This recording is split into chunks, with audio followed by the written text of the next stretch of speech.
honoring our past, celebrating our present, inspiring our future. The month of August is being celebrated as Emancipation Month, with August 1 being celebrated as Emancipation Day. And within that month, there is a week that is called Indigenous Peoples Week.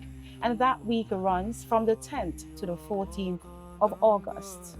Today, we're here at the Kalinago tribe, where we're celebrating the first people of St. Vincent and the Grenadines. My guest today is Mr. Augustine Sado Sutherland, and he's a Kalinago himself. Sado, would you like to give us a brief introduction? Mabriga, greetings. My name is Augustine Sutherland, English name, Kalinago name, Igabu Abuma. And this month, or part of this month, we celebrate as the first people or Indigenous people month. So we are here just to do that. What is the significance of such a month? Now, born into a Kalinago family, so I will go there first. I born and grew up in Sandy Bay. So this is where the real information and my background began. As a teenager, I grew up in a hostile environment. When you say hostile, what do you mean? No. In the days gone by, you have war between nations and villages. Or you stupid Sandy Bay Caribs. You know, that is what I mean. So I born in that kind of condition. So it make me hold my ancestors a little tighter. Hence, what I'm doing here today, make it fruitful to my whole soul and body. When it comes to Indigenous people or Carib people, my great-great-grandmother, I think is the oldest to die in St. Vincent and died, that taught me well, not from a book come from England or France, from the people who come to colonize. No, it's from the belly of my great-great-grandmother. So, from a child to now, I continue in it. So, to be what I is today is what I gather from my great-great-grandmother. To be an Indigenous person, to speak Indigenous. What about Indigenous? Survival, how you live, how you carry yourself. That is about me today. You know, there's some confusion about the first people of St. Vincent and the Grenadines. Some people say they're Kalinago, some say they are Garifuna. I would like to know if there's any distinction between both. And who would you say are the first people of St. Vincent and the Grenadines? Because some people don't know themselves, who they are. And sometimes it's sorry, you know what I mean? It's so different to know, well, you know what I mean? As human, you don't know yourself, you know. You first human, then you become a race of different people. And according to the higher one, we have different tribes. It mentioned, right? So a lot of people don't know which tribe they belong to. But for me, right, I fully know which tribe I belong. And what tribe is The that? beginning of human race is out of Africa. Different tribes that come out of Africa is Kalinago, Tianos, Africans, and Indians, and you will find all of them. So for somebody say they don't know who they are, you know what I mean? Sometimes lack of knowledge make you think these things, or people might humiliate you, and because of these things, you get confused. That some people get confused. And according to what they read from the colonizers, it makes them that kind of way, but not me. Now, the difference in St. Vincent with the Kalinago, who say they are Kalinago and who say they are Garifuna, is just this. And I say it all the time. Now, long before slavery, we have African passing on this ocean, going from one place to the next. Before the colonizers, because there was nowhere close here, Africa was closer than them. Africa used the storm to travel. Hurricane that we afraid today. The Africans in the oldies used them time to travel, just like the eagle, just like the birds.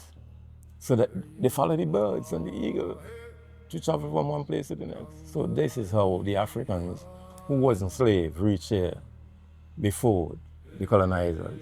So the people mix, that mixture that take place, it was black Caribs for this region here. Or you have some Tainos that black too. What you will call them? You know what I mean? What would you call them? It's Tainos. Okay. But them is different colors.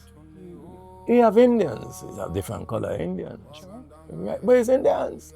So Kalinago people has a different color. It's Kalinago people. So you made mention of lack of knowledge in terms of knowing who we are as a people. A week like this, what do you think should be done in terms of raising awareness about the indigenous people of St. Vincent and the Grenadines? Education. Education is key for power. And if you have no education, you can't have power. You could have money. Money ain't really power. That's what some people say. But you can have money and you can't speak nothing. But if... And when you say education, tell me exactly what you mean. How would you go about educating the people? No, if I have to educate my children or my nation, which I'm doing, I will tell them, our ancestors, this is how they survive. This is how they speak. This is how they travel. This is how they know their God. In that way, I keep putting into them what my great-great-grandparents distilled into me. So the concept is imparting. Exactly. The knowledge that you receive from the elders. Now, this knowledge, most of the time, you can't get this from the colonizers' books, which a lot of our people use the colonizers' books to educate their nation. So the nation, their nation, or some of their nation, they're stagnant because it's like you're digging a hole to bury yourself. So if the education takes place from your part or from the indigenous people's part, then that would be a way of decolonizing the minds of the people. Exactly, but you know, the colonizers have a different way of recolonizing. So you have to be very careful. It's not just colonize, it's recolonize. And right now as we speak, they are coming with that as well. They try everything to recolonize. And that right now is happening. From the head right down. The universe is like that today. It's happening. It mashed up already. This time it getting messed up. But with the Kalinago tribe here, I think that is also playing a role in terms of the decolonization process, because here you have a number of things exhibited, and I'm sure that you raise awareness about the first people of our country. What is the purpose of this Kalinago tribe?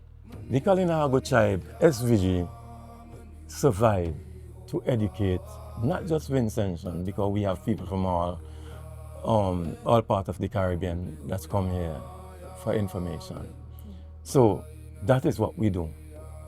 But however, the amount of Vincentian coming out to educate themselves is not enough. To me, what I see happening, like most of the young men and young women today, the recolonizing in alcohol. And it's sad that the young men and young women, this is where they are. So would you say that there's a lack of interest on our people's part in learning about their cultural heritage? Yes, there's a lack of interest within this generation. I don't care who am I don't care where I go, I don't care where I come from, I don't care where I eat. That's how it is today, because the West will send the worst of the worst here as food, and they will consume it left, right, and center. Could it be too, though, that because of certain stigma that was surrounded about all Kalinago people, could it be that that is a deterring factor? Yes and no. Okay. So this is the no. The no is, as a child, you act as a child, but when you become an adult, you show it childness. So you have the ability to choose. So it's two things. You could either choose history that is paramount to you, or you could choose what the West give you as poison. So it's a choice. You choose not to know about your country and your ancestors. You just leave it. It's sad. Very. Because alcohol is in the brain of many of these people and in the guts of these people. They can't say they have a choice. They have choice to go either side, but they refuse to. Today, the Kalinago tribe right now is mainly, it used to be more than a family. Sado, I know your work is quite expansive in terms of the Kalinago tribe and the indigenous people of St. Vincent and the Grenadines. Tell me about some of your work. Some of my work. Yeah. Sado, one, I studied trichologist. So I deal with scalp and hair. Not again. I used to do it. I removed from that. I go into the essential oil business. And for right now, I deal with herbs and part of my study plants and all like that in Leiden. So for right now, that is what I do. A little bit of farming as well. Grow my own product to make my oil or my powder. And why I grow my own product is because of plenty toxic and poison substance that they use in their food. So I choose not to use that food to make my tea bags or my, oil. So hence I'm in the farming industry now, doing my own farming to do my own products. Is your work in any way connected to what your people would have done in the past? Yes. For one, I grew up, meet my grandparents and my parents not using no chemical at all. And food used to be good. Food used to taste good. Some of these food, we eat them raw. And I could mention some of them that I know that we eat raw. We eat pumpkin and pumpkin bush, pumpkin flowers, right?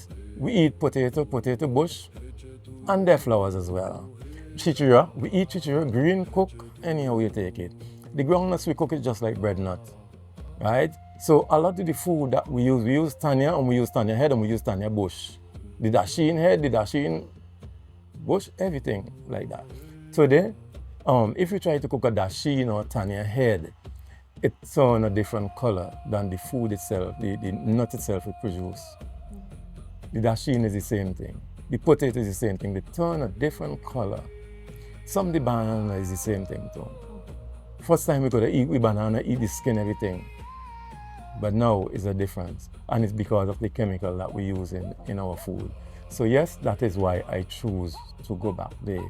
I mean, it's more maintenance, right, to see about your crop, because you have to be inside there to make sure bugs and things. But what we do, we plant other plants along the food line. So these plants could capture worms or flies for them not to go on our produce that we want. That's like what we do.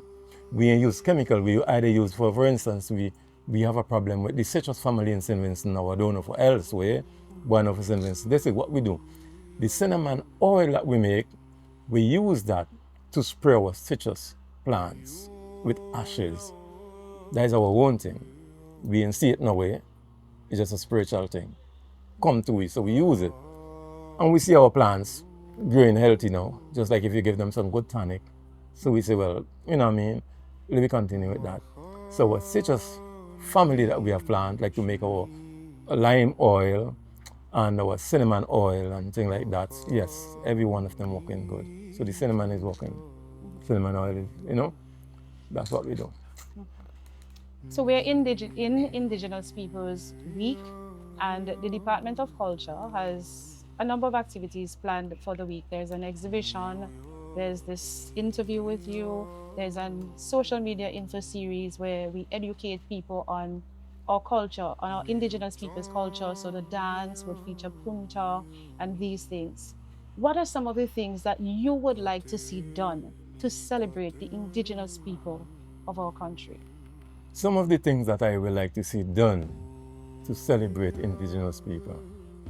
One, dancing.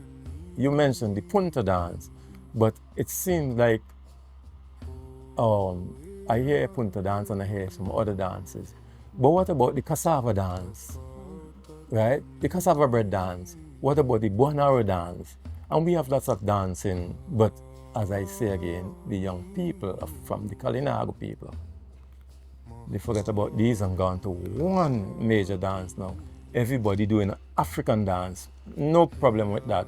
But I think if they fit in some of the other dance, the tribal dance with that, it will be super to have a good mix. It will be who we are, because we all mix up.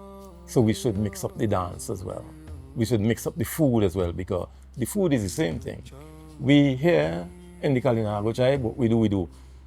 I think all the food pertaining to Kalinago people. So some of them is the cassava kaki, right?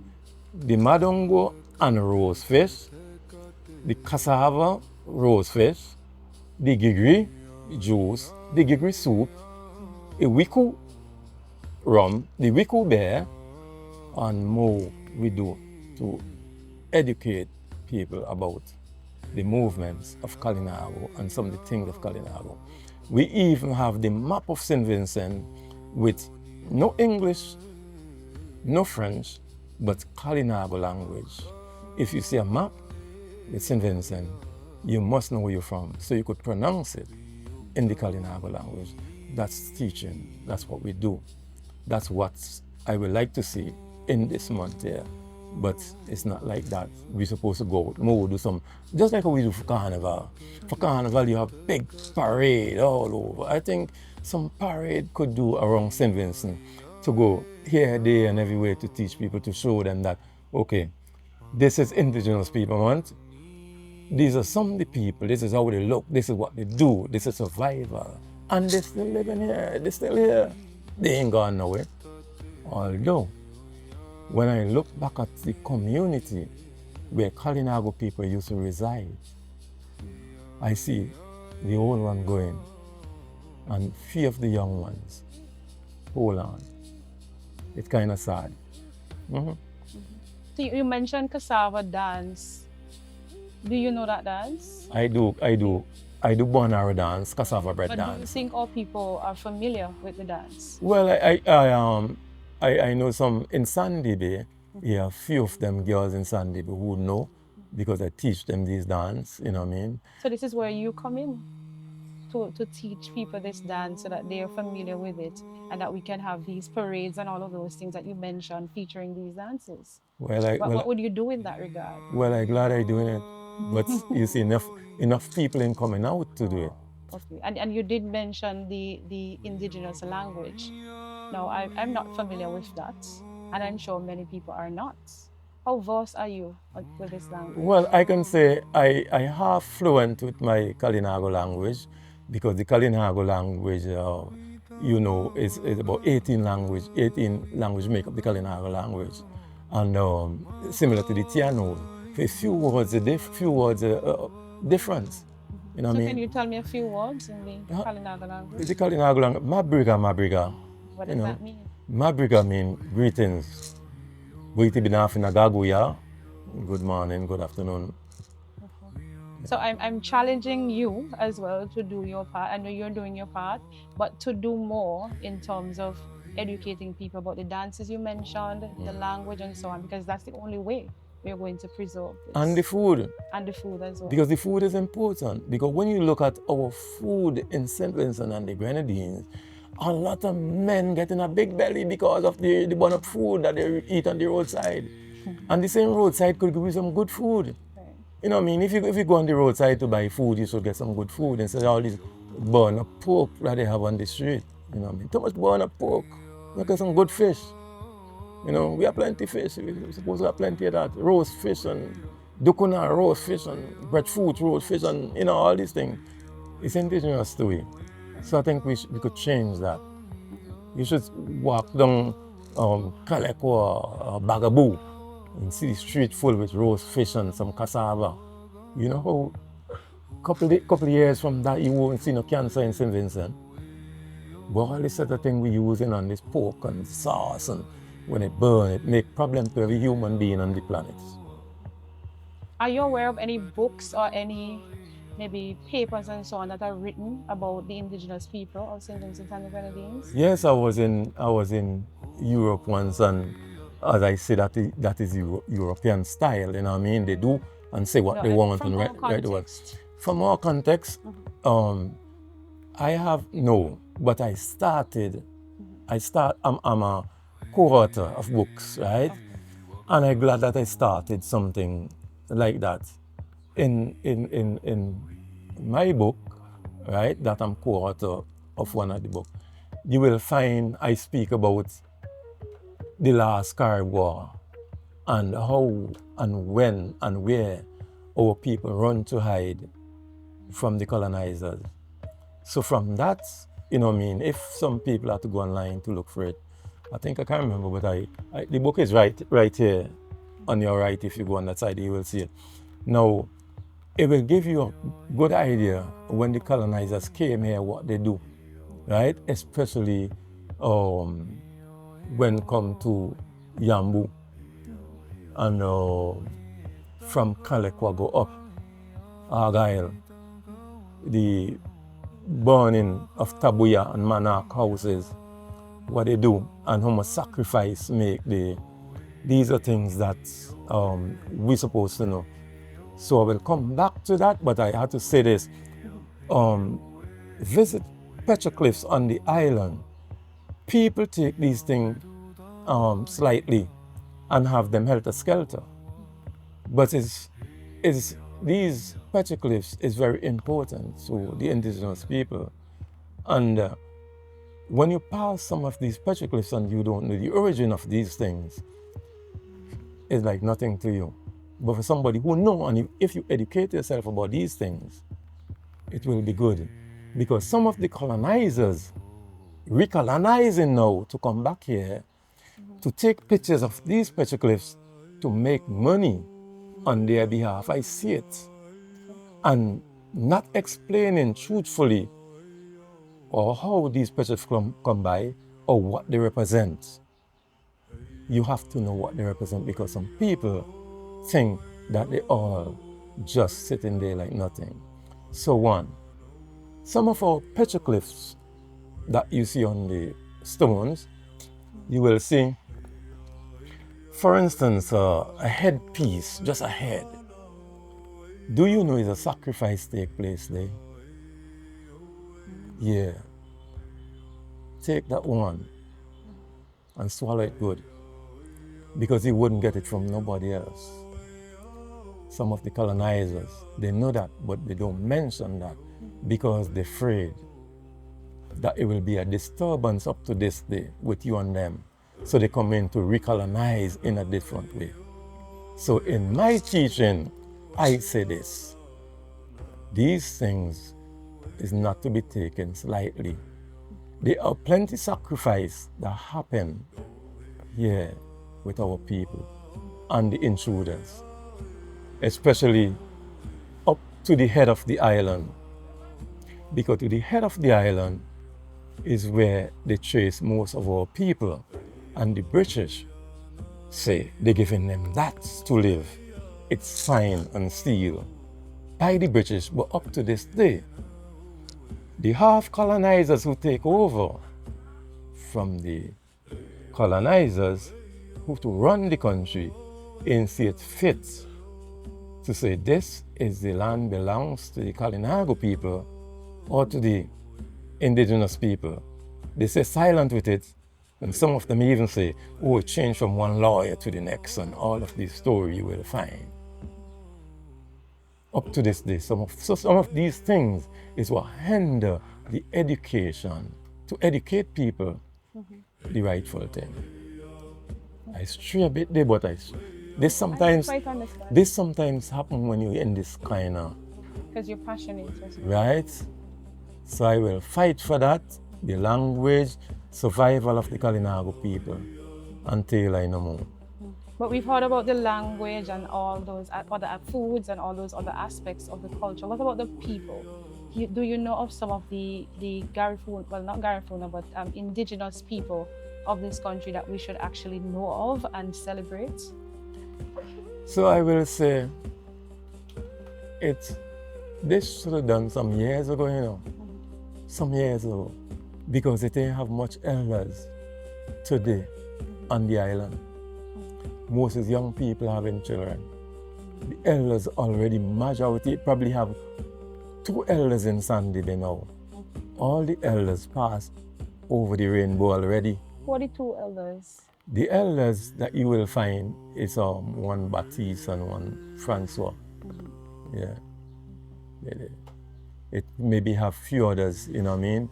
But these are people that all the rest gone over the rainbow already. And they've gone with that knowledge, so you see how documentation and preservation is important. Yes and no, they gone with that knowledge. Let me tell you why I say yes and no. Some of the young people that gain the knowledge from their elders, be timid because of the stigma that happened. But one like me, I didn't care because I got licks left, right, and center in school for what I say in here. Yeah. So them choose to shut up, not me. Unfortunate. Yeah. If you know what they go through, up to this day, it still hurts. It still hurts up to this day. So that is why they don't come out. They know, but they don't come out. But if you have a cruisy corner with them, together with villagers, you will hear some come out up to this day. Yeah. One of the person who speak highly about this kind of thing is Joan Hoyt.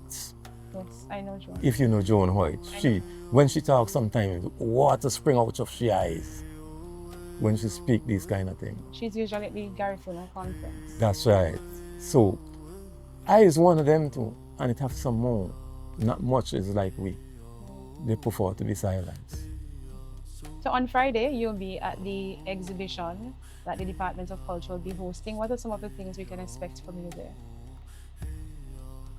When I go to exhibition, sometimes I like to find out what is it you're exhibiting. So I don't think I get what all they're going to exhibit. So I don't know yet what should I. So it's just aspects of our culture, indigenous people's culture. And I can see from my vantage point that you have quite a number of things here. So I'm not sure what you'll be exhibiting there. Yeah, so movements of Kalinago tribe exhibit sometimes take a toll on we. Because if you look at this sometimes, how it is, it's very difficult to move from one place to the next. And for put up some places. So sometimes we ask already for help, and we didn't have help. So it stay here. Hence, why here is like this. Because not much help to put this up and to put it down. We get help one time, we force through and we get some help. So we're there, the only thing from the Kalinago tribe we normally move with is like powder, oil, and some medicine, ancient medicine that we move and put on a table and get there. Sometimes we walk with 3 or 4 artifacts to put there. So maybe according to how it is, we might walk with 3 or 4 artifacts if we have a good table and educate people. On that case, that's what we normally do. But on a big scale, like how you see it here, sometimes it's pretty difficult. So that is what you will see, a minor piece of, or small piece of the Kalinago outlay that you see here in the expo or exhibition or what you have there on Friday. On Friday. Right, so it will be good. And as usual, I like to dress in my tribal clothes. I like to sing tribal songs. I like to blow my flute. I like to shake my... So most of the time... Like a showcase then? Yeah, anytime you see me in these places, you hear my flute before you see me from a distance, or you smell my oil before you even see me. So when most people, when they smell that, they say, Kalinago supposed to be around. So expect that from me, the scent of the Kalinago people. Kalinago people love to see their skin shine and look good. So that is what you will see in my tribal clothes Friday, saying, speaking, singing, blowing my flute. I'm looking forward to it. It's really been a pleasure talking to you, Mr. Augustine Sutherland, about the indigenous people of our country. I am now more knowledgeable on that subject, talking to you. So I don't know if there's anything else you might want to leave our audience with, so I'm giving you that opportunity to do so. Okay, I like to see when come to if next year is like that, I like to see a parade of indigenous people, you know what I mean, parading through our village or city, or you know what I mean. Or one time I did plan, right, to seek from the authorities, especially when it comes to National Heroes Day, that you will see warriors certain place in Kingston. You will either find them in the bank, so when people come into the National Bank, they will see one of our icon, you know what I mean, one of our God Kalinago person standing there, and they will feel good to see this is a National Bank and this is one of our. You could see it close to our market, you could see it close to our central police station. This is things to hyper our nation and our visitors about the true identity of who we are. We are not one person. We are different tribes in this nation. So that is what I would like to see.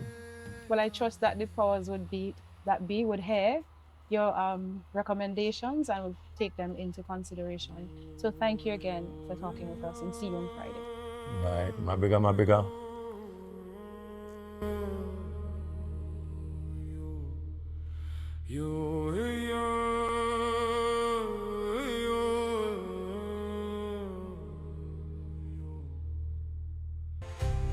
Honoring our past, Celebrating our present. inspiring our future.